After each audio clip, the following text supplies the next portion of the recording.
सम्मानित साथियों, नमो बुद्धाय, जय भीम। हमेशा की भांति एक बार पुनः हम लेकर आ गए हैं डॉक्टर अंबेडकर संदेश। आज के डॉक्टर अंबेडकर संदेश में बाबा साहब का क्रांतिकारी स्पीच लेकर हम उपस्थित हो चुके हैं, जो बाबा साहब ने दिया था 23 अप्रैल 1939 को।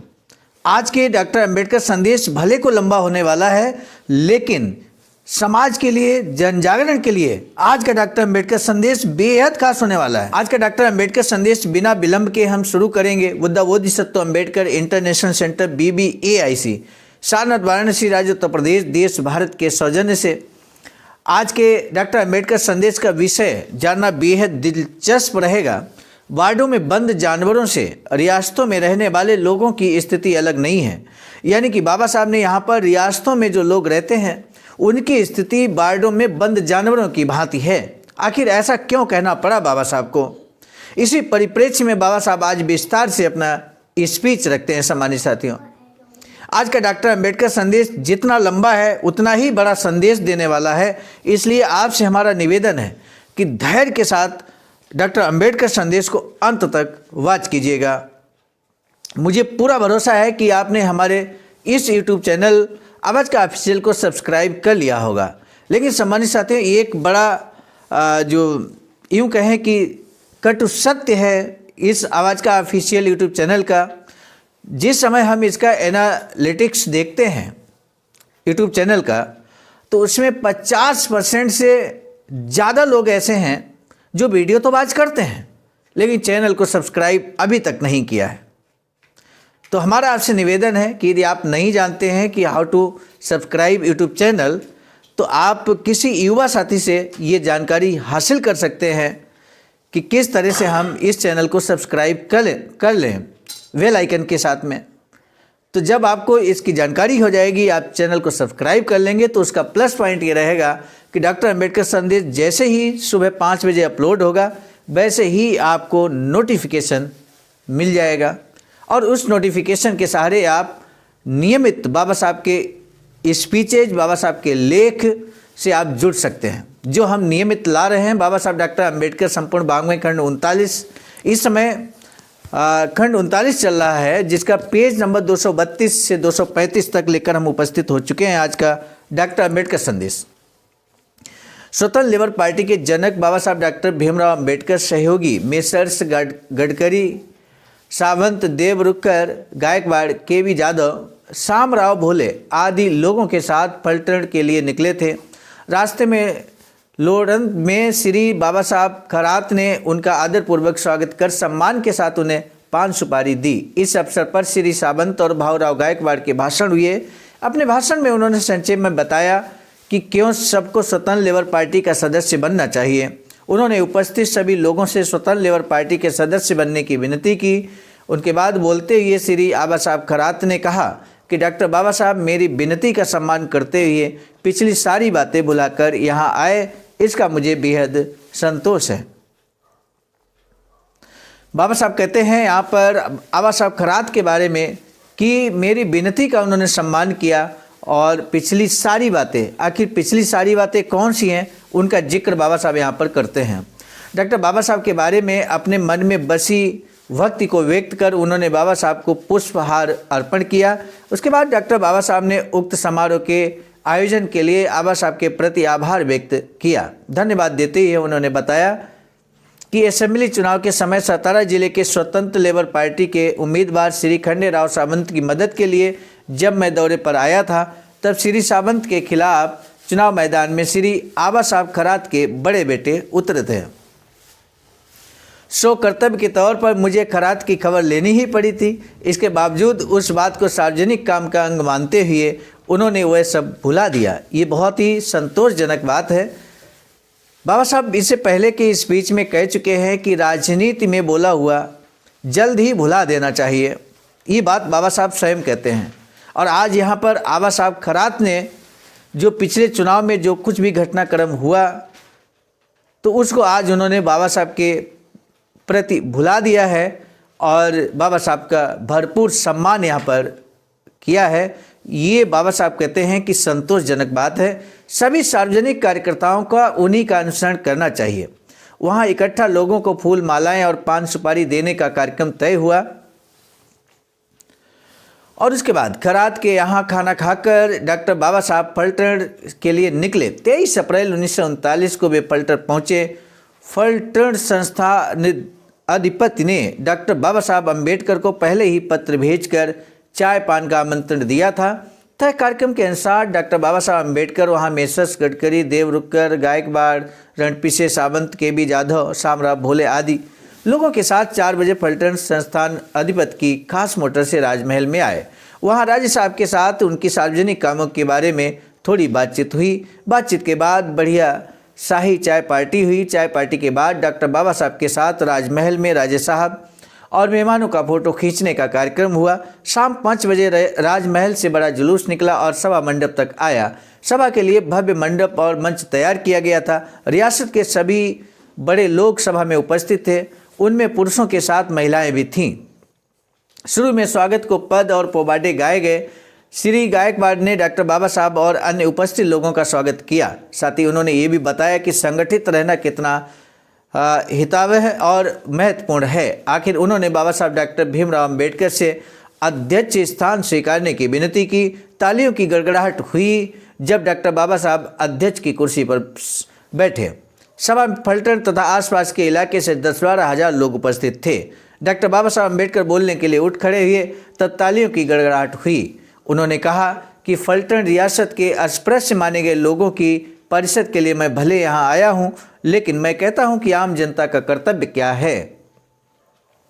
इस दुनिया में क्या चल रहा है ये जाने बगैर भी नहीं चलेगा। आप लोग आजकल जनतंत्र की भाषा बोलते हैं। रियासत में तथा रियासत से बाहर जनतंत्र के सिद्धांतों के आधार पर सुधार पाने और ले आने की कोशिश करती है। ऐसे में रियासतदारों को भी अपनी सोच बदलकर प्रजा को जितने अधिक अधिकार देना संभव हो देने चाहिए। आज की रियासत पुराने राज्यों के अवशेष हैं। पुराने ज़माने में राजाओं को अगर कोई सीख मिलती थी तो वह यही कि वे गो ब्राह्मणों का प्रतिपालन करें। उस जमाने में राजाओं का यही प्रमुख कर्तव्य माना जाता था। गो ब्राह्मण प्रतिपालन करना यानी गायों को चारा खिलाना और ब्राह्मण जाति की रक्षा करना। इतना करने के बाद राजा का कोई और कर्तव्य बाकी नहीं है, ऐसा नहीं समझा जाता था। गो ब्राह्मण प्रतिपालन के अलावा राजा अगर और कुछ भी न करे तब भी चल जाता था।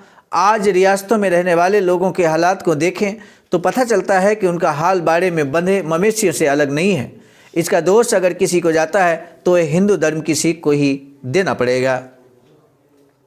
चाणक्य नीति मनुस्मृति आदि ग्रंथों का अगर अवलोकन किया तो आपको पता चलेगा कि उन्होंने गांवों में पाठशालाएं खोलने, लोगों को सुविधा बनाने या लोकहित के कुछ अन्य काम करना भी राजा के कर्तव्य में शामिल होता है आदि बातों का जिक्र तक नहीं किया है। ये सभी बातें हमने अंग्रेज़ों से सीखी हैं। ये बात मानने में हमें शर्मिंदगी नहीं महसूस होनी चाहिए। प्राचीन काल के रामकृष्ण जैसे राजाओं का उदाहरण भी लें तो सोचिए कि उन्होंने लोगों में शिक्षा का प्रसार हो, इसके लिए उन्होंने कितने वजीफे दिए थे। फलटण रियासत की अपनी जनता ज्ञानहीन और अधिकारहीन है। हमारे लोगों के हर हाल के लिए अगर कोई जिम्मेदार हो तो वह है हमारा धर्म। देश के करीब 90% लोग आज अज्ञान और गुलामी में दिन काट रहे हैं। इसके लिए हिंदू धर्म ही जिम्मेदार है। इतना ही नहीं, हिंदुस्तान की आज़ादी गंवाने के लिए और जो भी पराया राजा इस ओर आए उसे पहले शरण देकर आगे उसकी शरण जाने के लिए अगर कोई कारण हो तो हिंदू धर्म ही है। यानी कि जितनी भी समस्याएं यहाँ पर देश में व्याप्त हैं, निश्चित रूप से बाबा साहब कहते हैं इसका जिम्मेदार अगर कोई है तो वो हिंदू धर्म की व्यवस्था है। कुछ पद्धति को नष्ट करने के लिए हमें क्या करना है, ये आज का महत्वपूर्ण मसला है। इस बारे में अगर कोई कारगर इलाज बताना हो तो मुझे जो उपाय सूझता है वह यही है कि राज्य की सत्ता प्रजा के हवाले करना। इस बारे में मेरे विचार आपको हो सकता है थोड़े अजीब लगेंगे, लेकिन मैं उन्हें छिपाना नहीं चाहता। यहाँ अंग्रेज़ों का राज शुरू होकर लंबा समय बीतने के बाद भी यही लग रहा है कि लोक कल्याण अगर करना हो तो राजनीतिक सत्ता प्रजा के प्रतिनिधियों के हाथ होना ही योग्य होगा। इस बारे में लोगों की आकांक्षाएं हमेशा बढ़ती रही हैं। उन्हें ध्यान में रखते हुए उनका अनुसरण करते हुए जिन सुधारों पर अमल किया गया वे हमारे इस हिंदुस्तान देश में 1937 के अप्रैल माह से शुरू हुए हैं। लेकिन मिले हुए जनतंत्र से इस देश का क्या हित हुआ है? सच बात तो ये है कि जनतंत्र से इस देश में रत्ती भर का फर्क नहीं दिखाई देता। विदेशी अंग्रेजों ने अपने राज्य में जो नहीं किया वह सभी लोग करते हुए दिखाई देते हैं। जिन बातों के बारे में विदेशी अंग्रेजों को भी शर्म आती थी, वे बातें लोगों से मिले वादों के आधार पर चुने गए अपने ही देश के नेताओं ने की है। निहत्थे सैनिकों पर गोलियां बरसाकर उन्हें जान से मार डालना, पेट के लिए लड़ने वाले कामगारों की हड़ताल को अपराध करार देने वाला कानून अंग्रेज सरकार नहीं बना सकी थी, जिसे कांग्रेस की सरकार बेझिझक बना रही है। प्राचीन काल की गो ब्राह्मणों के प्रतिपालन की सीख क्या आज भी लोगों के व्यवहार से निकल पाई है? आज 7 प्रांतों में कांग्रेस की सरकार है। उन सभी प्रांतों के मुख्यमंत्री ब्राह्मण हैं। इन सभी प्रांतों की सत्ता ब्राह्मणों के हाथों में है। ऐसे राज्यों में सबका कल्याण होगा कहना सरासर गलत है, गप है।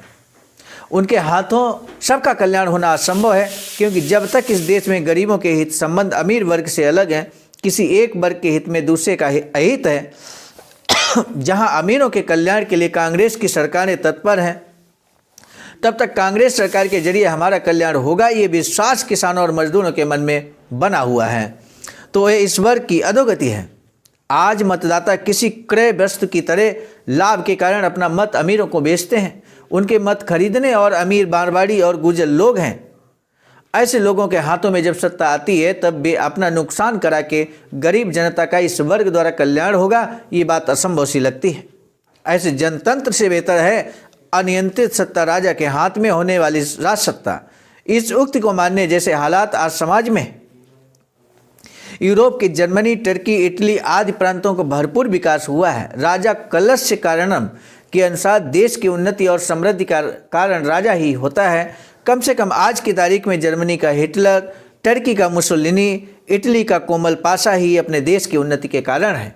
ऐसे राजाओं के हाथ में जब संपूर्ण सत्ता होती है, तब के प्रजा का जितना कल्याण कर सकते हैं, उतना कल्याण के नाम पर ये मारवाड़ी और गुजर पैसों के बल पर मत खरीद कर नहीं कर सकते हैं। यहाँ के राजा बहुत सुज्ञ समझदार पेंशन लेकर रियासत को खालिसा करने के से इनकार नहीं करेंगे, ऐसा मुझे लगता है। उल्टे मेरी सूचना मानने में उन्हें कोई अड़चन महसूस नहीं होगी। इस रियासत की जनसंख्या 58,000 है और लगान केवल 5.5 लाख रुपए आता है। मुंबई प्रांत की जनसंख्या 2 करोड़, आय 12.5 करोड़ है। फिर भी 75% गांवों में अब तक कोई स्कूल नहीं है। 75% गांवों में कोई स्कूल नहीं है, यानी कि बाबा साहब यहाँ पर स्कूल होना चाहिए गांव गांव, इसके प्रति सजग है। लेकिन चूंकि सरकार मुंबई में कांग्रेस की है और कांग्रेस शिक्षा के प्रति कोई कदम नहीं उठा रही है, ये बात बाबा साहब बार बार अपने स्पीच में कह रहे हैं। बाबा साहब कहते हैं, सो ऐसे कम उत्पादन वाली रियासत को रखना यानी लगभग सूखे कुएं में कूदना है। फलटन रियासत का कामकाज 5 लाख रुपए में कैसे संभव होगा? इसलिए अपनी रियासत में अंग्रेजों के देश के साथ जोड़ें। इस रियासत के अस्पृश्य माने गए लोगों को अपनी शिकायतें राजा के सामने रखने को छूट मिलनी चाहिए। प्रजा की रक्षा और उनके खान पान के प्रबंध की जिम्मेदारी लेनी चाहिए। अस्पृश्यता के कारण जो लोग कोई रोजगार नहीं कर सकते, अस्पृश्य माने गए लोग उन्हें अपने घर में बर्तन फटका, कपड़ा धोना जैसे कामों के लिए भी काम पर नहीं रखते। ऐसे लोगों को अपनी रियासत की बंजर जमीन इस्तेमाल के लिए दें। शिक्षा जैसे जरूरी काम के लिए भी जिस वर्ग के पास खर्च करने के लिए कुछ नहीं होता, सरकार पट, किताबें, वजीफे आदि देकर उनकी मदद करें। इस रियासत के विधिमंडल में 19 लोग हैं, उनमें हमारे प्रतिनिधि को भी अवश्य शामिल करवा लें। पहले स्वर्गीय आयवले नामक व्यक्ति 1933 तक विधिमंडल में थे। उनकी मृत्यु के बाद किसी और को क्यों नहीं लिया गया, समझ में नहीं आता। एक बार दिया हुआ अधिकार अगर लौटा लिया गया हो तो उसे वापस जरूर मांग लें। इसी प्रकार म्यूनिसिपैलिटियाँ, जिला बोर्ड आदि जगहों पर हमारे वर्ग के प्रतिनिधियों को लिया जाना चाहिए। आखिर एक कड़वा सच आपको बताए बगैर मुझसे रहा नहीं जा रहा। हमारे समाज में मृत जानवर का मांस खाने की अनिष्ट रूढ़ि प्रचलित थी। यही रूढ़ि हमारे समाज को अवनति का कारण बनी।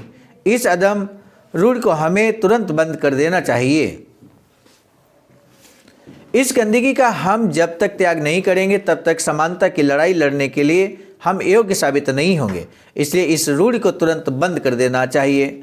आखिर सबने इकट्ठा होकर शांति से अपनी बात सुनी, इसके लिए आप सभी को धन्यवाद देते हुए बाबा साहब ने अपनी बात को पूरा किया। तालियों की गड़गड़ाहट के बीच वे अपनी जगह जाकर बैठ गए।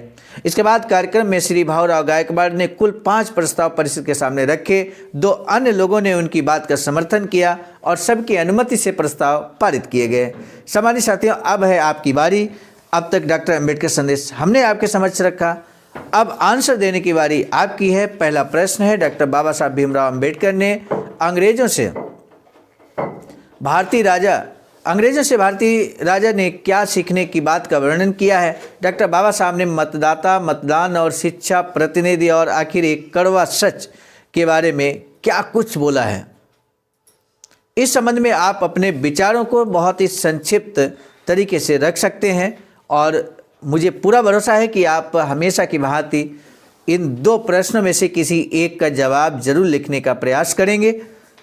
इसी उम्मीद के साथ आज का डॉक्टर अंबेडकर संदेश समाप्त करने से पहले हम आपको बता दें, बाबा साहब की अधूरी इच्छा के अनुरूप एक वैचारिक सेंटर निर्माणाधीन है। सारनाथ, वाराणसी, राज्य उत्तर प्रदेश, देश भारत में। SBI account number, IFSC code, Bahujan Bodhi Samaj Sangharsh समिति अनुसांगिक संगठन है आबाजका का। और आप भी इस दिए गए अकाउंट पर अपना अमूल्य योगदान कर इस वैचारिक सेंटर के कार्य को आगे बढ़ा सकते हैं। आज का डॉक्टर अंबेडकर संदेश हम लेकर आए थे मिशन नायक बुद्ध मित्र मुसाफिर सर, राष्ट्रीय महासचिव आबाजका नई दिल्ली की प्रेरणा में, और साथ ही साथ संकलन कर्ता परम आदरणीय विजय कुमार बौद्ध जी, प्रांतीय कोषाध्यक्ष आबाजका बिहार। प्रस्तुत कर्ता में मैं स्वयं सर्वजीत आर्य, राष्ट्रीय कोषाध्यक्ष आबाजका नई दिल्ली। पुनः मिलेंगे नए डॉक्टर अंबेडकर संदेश में, तब तक दीजिए इजाजत। आप सभी को सादर नमो बुद्धाय, जय भीम।